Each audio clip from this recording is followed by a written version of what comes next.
will give you 10 days. Bayaran mo. Pag bayaran mo, sirahan ko. Wala nang airport. So what? Binayaran na ng Philippine Airlines ang 6 na bilyong pisong utang nito sa gobyerno ng Pilipinas. If you operate an ABS-CBN, tapos manluloko lang kayo ng tao, mag-swindling kayo, I have to stop you. Agad nang pinatitigil ng NTC o ng National Telecommunications Commission ang operasyon ng ABS-CBN. I'll give a warning to Canada maybe next week that they better pull that thing out or I will set sail doon sa Canada, ibuhos ko yung basura nila doon. Ibinyahe na po pabalik sa Canada ang tunay-tunilada nilang basura na 6 na taong nakatambak po sa bansa.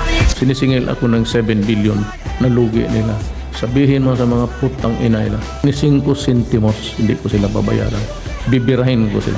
Maynila at Manila Water, hindi na nila sisingilin ng gobyerno. Sabi yung bilyong pisong danyo. Gusto ko makita itong mga putang inang mga bilyonaryo na ito sa loob ng